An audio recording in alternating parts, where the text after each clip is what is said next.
নমস্কার, এডুকেটাম কেরিয়ার পয়েন্টের পক্ষ থেকে তোমাদের সকলকে স্বাগত জানাই।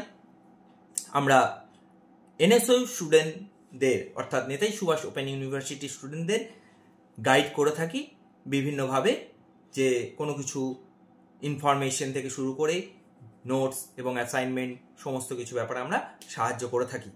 তাই আমাদের আজকে যে ক্লাস, সেই ক্লাসটা যারা ইংলিশ অনার্স করছো, যারা ফার্স্ট ইয়ারের স্টুডেন্ট, তাদের একটা টপিক নিয়ে আমরা আজকে আলোচনা করব।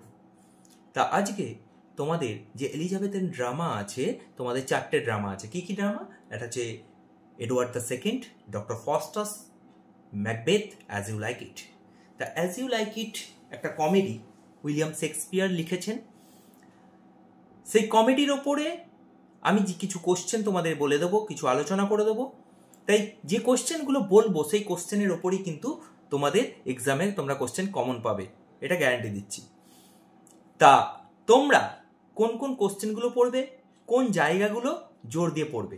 যেমন as you like it, as you like ইটটা শেক্সপিয়ারের কি না, শেক্সপিয়ারের প্রথমেই জেনে রাখবে এটা একটা কমেডি, এটা হচ্ছে কমেডি।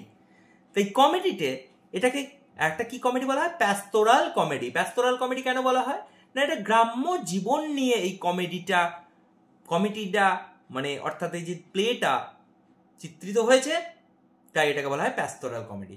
আর একটা কি বলা যায় এটাকে বলা হয় ফেস্টিভ কমেডি। ফেস্টিভ কমেডি এটাকে শেক্সপিয়ারের একটা ম্যাচিওর কমেডিও বলা হয়। অ্যাসাইনমেন্টে অনেক সময় তোমাদের দেয়। অ্যাসাইনমেন্টটা কি তোমরা নিশ্চয়ই জানো, যে তোমাদের এক্সামের আগে একটা অ্যাসাইনমেন্ট হবে, প্রতিটা পেপার 20 মার্কস করে। সেই অ্যাসাইনমেন্টে তোমাদের এমসিকিউ টাইপ কোশ্চেন হবে এবং সেই কোশ্চেনগুলো অ্যান্সার দিতে হয়, অনলাইন এক্সাম হয় সেটা।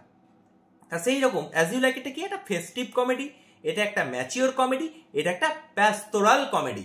মনে রাখবে খুব ভালো করে। এরপর তোমাদের জানতে হবে যে অ্যাজ ইউ লাইক ইটের যে ক্যারেক্টার কারা কারা ছিল না। অ্যাজ ইউ লাইক ইটের একটা সেন্ট্রাল ক্যারেক্টার সেটা ছিল রোজালিন্ড।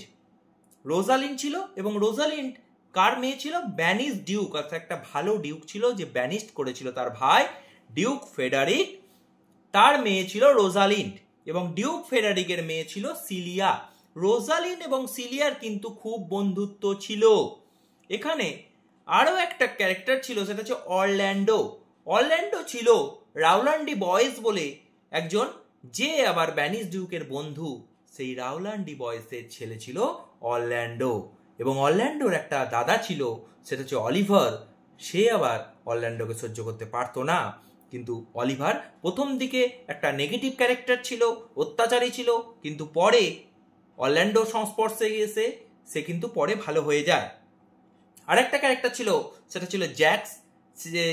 জ্যাক্স কি করতো না, জ্যাক্সের এখানে 7 এজেস অফ ম্যান খুব ইম্পর্টেন্ট, এবং জ্যাক্সের সঙ্গে আরেকটা ক্যারেক্টার ছিল, সেটা টাচস্টোন। টাচস্টোন কিন্তু যেমন অন্যান্য ইয়েতে গোপাল ভাঁড় বীরবলের যা কাজ, সেই টাচস্টোন একটা ফুল, কিন্তু সে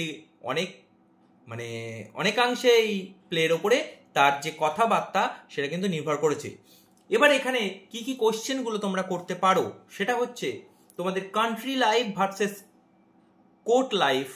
এটা খুব ইম্পর্টেন্ট। কান্ট্রি বা কাউন্ট্রি লাইফ যেটাকে বলছে, কান্ট্রি লাইফ মানে গ্রাম্য জীবন versus court life. Court life কোনটা?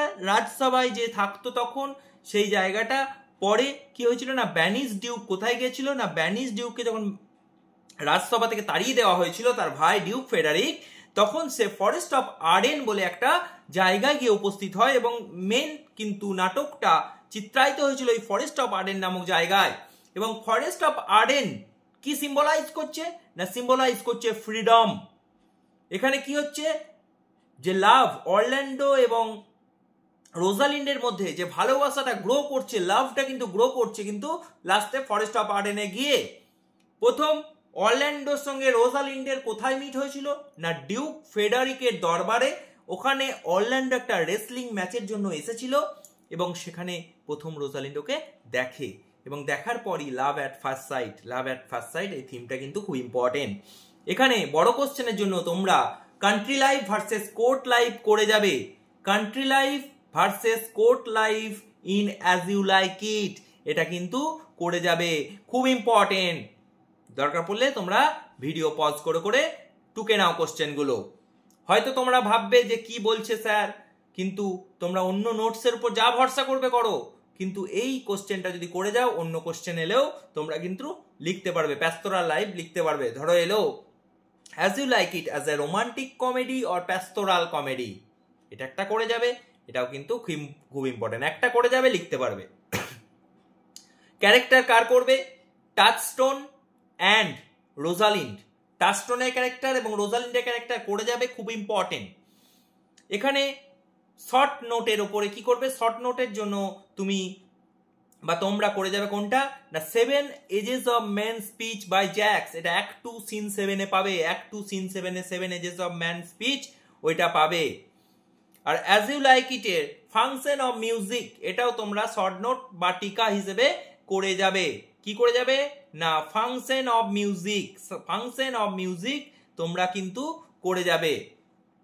তাহলে কি কি কোশ্চেন ইম্পর্টেন্ট বললাম? Country life versus court life, তার সঙ্গে as you like it as a romantic comedy, টাচস্টোনের ক্যারেক্টার, রোজালিন্ডের ক্যারেক্টার। 2 নম্বরের প্রশ্ন হিসেবে কি করে যাবে না রোজালিন্ডের সঙ্গে অরল্যান্ডোর কোথায় দেখা হয়েছিল, লাভ অ্যাট ফার্স্ট সাইট, ওই জায়গাটা করে যাবে। টাচস্টোনের যে ক্যারেক্টার ওটা করছে, ওখান থেকে যদি এমনি ছোট কোশ্চেন আসে তোমরা শর্ট কোশ্চেন এলে পেয়ে যাবে। রাউলান্ডি বয়েজের ছেলে ছিল কে কে? অরল্যান্ডো এবং অলিভার, যদি দিতে পারে অলিভার কার ছেলে? রাউলান্ডি বয়েজের ছেলে ছিল অলিভার এবং অরল্যান্ডো। আর কি না অ্যাডাম বলে একজন লোক ছিল, যে ছিল রাউলান্ডি বয়েসের একজন বিশ্বস্ত ট্রাস্টেড সার্ভেন্ট, সে পরে অরল্যান্ডোর সাথে ফরেস্ট অফ আর্ডেনে এসেছিল। তা এই জায়গাগুলো তোমরা কিন্তু পড়ে যাবে। আর রোজালিন্ড আর সিলিয়া 2 নম্বরের জন্য খুব ইম্পর্টেন্ট। রোজালিন্ড এবং সিলিয়া পরে তারা ছদ্মবেশ নিয়েছিল, মানে ডিসগাইজ।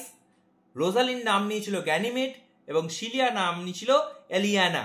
দুজন মিলে কি হলো না যখন রোজালিন্ডকে সিলিয়ার বাবা বাড়ি থেকে তাড়িয়ে দেওয়ার কথা বলে, সিলিয়াও কিন্তু রোজালিন্ডের সঙ্গে চলে যায় এবং তারা রোজালিন্ড একটা মেল অ্যাটায়ার পরেছিল, অর্থাৎ পুরুষ মানুষের ছদ্মবেশে, গ্যানিমেড নাম নিয়ে, একজন সেপার্ড সেজে অর্থাৎ মেষ প্রতিপালক সেজে ফরেস্ট অফ আর্ডেনে সিলিয়াকে নিয়ে, সিলিয়ার নাম এলিয়ানা, সিলিয়া একটা সেপার্ডেস অর্থাৎ একজন ছেলে এবং একজন মেয়ে সেজে তারা যায়, একজন দাদা একজন বোন সেজে তারা ফরেস্ট অফ আর্ডেনে গিয়ে প্রবেশ করে এবং সেখানে তারা থাকতে শুরু করে। তারপরে লাস্টে সবার একসাথে দেখা হয়।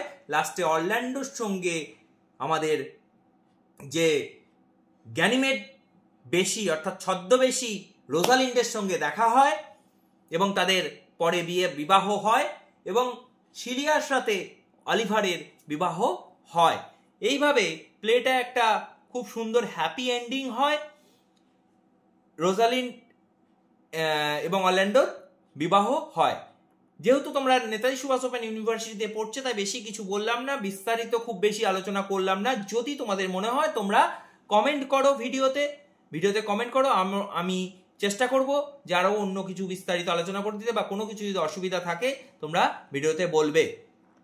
এছাড়া তোমাদের পরে আমি এক্সামের জন্য আরও শর্ট সাজেশন দিয়ে দেবো, কিন্তু তার আগে একদম বলছি এক্সামের সময় সাজেশন নিয়ে কোনো লাভ নেই। এখন থেকে সাজেশন দিচ্ছি, সেই সাজেশনগুলো তোমরা যে কোশ্চেনগুলো আমি চ্যাপ্টার থেকে বলছি সেই চ্যাপ্টার থেকে করে রাখো, দেখবে অনেক এগিয়ে থাকবে এবং তোমাদের 60% মার্কস উঠেই যাবে। তাই উইলিয়াম শেক্সপিয়ারের অ্যাজ ইউ লাইক ইট খুব ইম্পর্টেন্ট প্লে, এখন থেকে পড়ো। তোমাদের যে হিস্ট্রি অফ ইংলিশ লিটারেচার পরে আলোচনা করে দেবো, হিস্ট্রি অফ ইংলিশ লিটারেচারও তোমাদের পড়তে হবে। এছাড়া ম্যাকবেথ, এডওয়ার্ড দ্য সেকেন্ড। তাই তোমরা দুটো প্লেকে আপাতত ভরসা করে যাও, সেটা হচ্ছে ম্যাকবেথ আর একটা কি না অ্যাজ ইউ লাইক ইট। ম্যাকবেথটা আমি পরে আলোচনা করে দেবো, বাকি অন্য পেপারগুলো আলোচনা করব। আর ভিডিওটা ভালো লাগলে লাইক করে দিও, সাবস্ক্রাইব করো নতুন অন্য কোনো আপডেট পেতে। নেতাজি সুভাষ ওপেন ইউনিভার্সিটির সমস্ত আপডেট পাবে। আমি ভুলভাল তথ্য নয়, যেগুলো সঠিক তথ্য কি কি দরকার সেইগুলোই এখান থেকে পাবে। তোমাদের আরও অন্য সাবজেক্টের উপরও যতটা পারবো আলোচনা করব। ধন্যবাদ, ভালো থেকো, সুস্থ থেকো, হ্যাপি এন্ডিং।